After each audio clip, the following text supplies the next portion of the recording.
चलो मैं आपको दो स्टोरीज सुनाता हूं और स्टोरीज से हम लोग जो है वो स्टार्ट करते। हो सकता है पहले आपने सुनी हो। तो एक बार क्या हुआ, ऊंट का काफिला था, बहुत सारे ऊंट थे, ऊंट का काफिला था। उस काफिले में मतलब काफी लोग थे और 100 ऊंट थे। अब क्या हुआ कि रात के टाइम वो कहीं पड़ाव डालते थे, रात को वो कहीं रुक जाते थे। अब एक जगह वो रुक गए और क्या किया करते थे कि ऊंट कहीं इधर उधर ना चले जाएं, कहीं भटक ना जाएं, तो ऊंट को बांध दिया करते थे सब। हर एक ऊंट की एक रस्सी हुआ करती थी जिससे क्या करते थे, उसके गले में ऐसे बांध के और एक ऐसे खूंटे में बांध दिया करते थे सबकी। अब एक बार क्या हुआ, वो एक जगह पे पहुंचे। तो जब वो पहुंचे तो वहां पर 99 जो ऊंट थे उनको तो उनकी रस्सियों से बांध दिया, लेकिन जो एक ऊंट बचा हुआ था उसकी रस्सी गुम गई। पता नहीं कहीं ऐसे ही मिसप्लेस हो गई। हो जाता ना, हमारे यहां भी कोई चीज मिसप्लेस हो जाती है, तो वो क्या हो गई, मिसप्लेस हो गई। अब बड़ी चिंता इन लोगों को लगे कि यार वो एक ऊंट है, कहीं ऐसा ना हो भटक ना जाए, और इतने थक चुके हैं कि रात भर जाग के उसको देख नहीं सकते क्योंकि अगले दिन फिर ट्रैवल करना है, तो क्या करें। तो वो वहां के एक बुजुर्ग व्यक्ति के पास गए और बुजुर्ग व्यक्ति को ये सारी बात बताई कि अब हम क्या करें, वरना ये जो ऊंट है ये कहीं भटक जाएगा, जंगल में चला जाएगा, इसको जंगली जानवर खा जाएंगे, हमारा बहुत ज्यादा नुकसान हो जाएगा, क्या करें। तो जो बुजुर्ग व्यक्ति थे उन्होंने बोला, एक काम करो, जैसे रस्सी बांधते थे हमेशा वैसे ही उसके गले में हाथ चलाओ। समझ में आ गया? एग्जैक्टली वैसे ही उसके गले में हाथ चलाओ, वैसे ही इशारा करो कि ये रस्सी बांधा। और रस्सी बांधने के हाइपोथेटिकल, रस्सी नहीं है लेकिन आपको हाइपोथेटिकली ऐसा करना है, ऐसे करो और उसके बाद वैसे ही खूंटा करो, खूंटे को ठोकते थे वैसी ही आवाज करो, सब कुछ वैसा ही करो, उसके गले से हाथ ऐसे करके और वहां पर ऐसे रस्सी करके बांध दो। बोला चलो अब और कोई ऑप्शन तो है नहीं, क्या करते हैं, चलो यही कर लेते हैं। तो यही किया, वैसा का वैसा उसको कर दिया। अब कर दिया बिल्कुल, वो रात भर बैठा रहा, सुबह देखा बिल्कुल बढ़िया से अपनी जगह पे वैसा का वैसा बैठा हुआ है। अब सुबह जाने की बारी आई तो 99 ऊंट जो थे उनको खोल दिया और खोलने के बाद उनके ऊपर लोग बैठे और निकलने लगे। अब ये जो 100 वाला ऊंट था, इसको बहुत कोशिश करे, इसको डंडा मारे, उठ जाओ आगे बढ़ जाओ, आगे बढ़ी नहीं। कितना भी डंडा मारे आगे बढ़ी नहीं, कितनी भी कोशिश करे आगे बढ़े नहीं। अब इनको समझ में नहीं आ रहा यार क्या करे, ऐसा क्या करेगी जो है ये आगे बढ़ जाए, ये तो आगे ही नहीं बढ़ रहा, इसको कितने भी डंडे मार लिए आगे नहीं बढ़ रहा।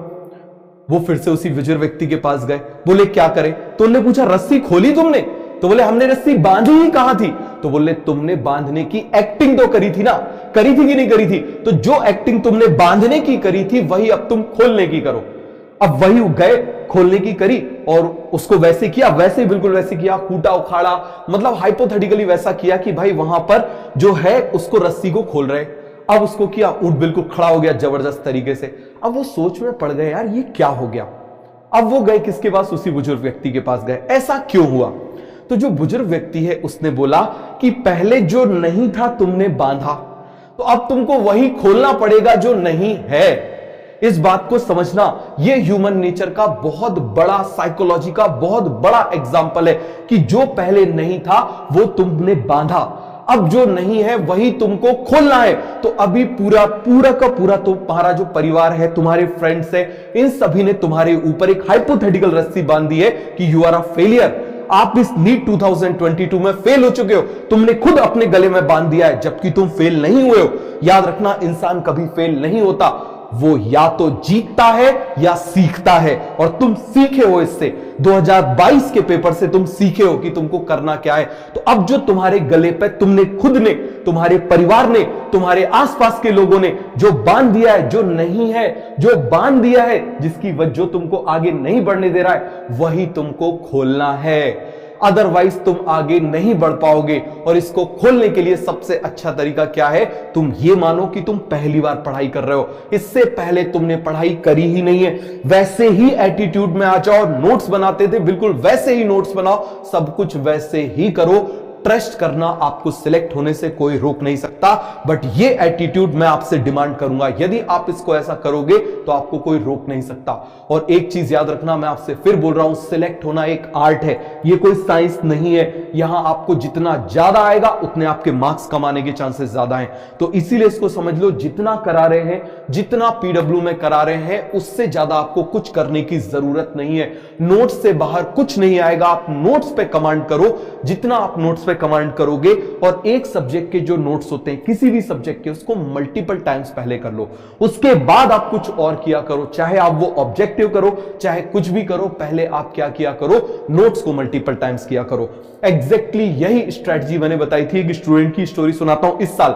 देखो, हर साल हम स्टोरी सुनाते हैं और आपके जैसे कुछ लोग हैं वो स्टोरी बन जाते हैं। तो मुझे बताओ, अपने आप से पूछो, स्टोरी बनने वाले आए हो या स्टोरी सुनने वाले आए हो? अगले साल तुम्हारी स्टोरी मैं सुनाऊं, पीडब्ल्यू सुनाए, तुम ये बनने आए हो या फिर केवल और केवल स्टोरी सुनने के लिए आए हो? ये तुमको डिसाइड करना है। तो एक स्टूडेंट थी, एक बिल्कुल आप ये समझो कि उसका बीएससी कंप्लीट हो गया, 3 साल से उसका गैप हो चुका था। उसने 12th के बाद इसकी पढ़ाई नहीं करी थी, नीट की प्रिपरेशन। उसका मेरे पास टेलीग्राम पे मैसेज आया, सर कैसे पढ़ाई करें, मतलब मुझे एग्जाम क्वालिफाई करना है। मैंने कहा यार इम्पॉसिबल है, it is next to impossible, कम से कम 2 साल लगेंगे। तो उसने बोला सर मैं बिल्कुल करूंगी, बिल्कुल आप जैसा आप क्लास में बताते जाओगे मैं उसको बिल्कुल फॉलो करती जाऊंगी 100%। मैंने कहा ठीक है करते जाओ। अभी उसका कुछ दिन पहले मैसेज आया कि उसके 600 प्लस मार्क्स आए। तो आप खुद सोचो, 3 साल गैप के बाद जो सिलेक्ट हो सकती है, तो आप सिलेक्ट नहीं हो सकते का?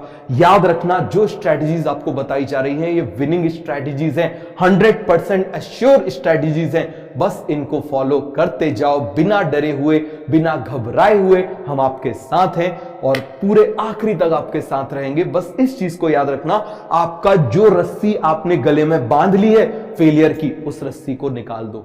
नहीं थी, बांध ली थी, तो अब उसको जो नहीं है उसको निकाल भी दो। समझ में आ गया? तो स्टार्ट करते हैं हम लोग सेल साइकिल।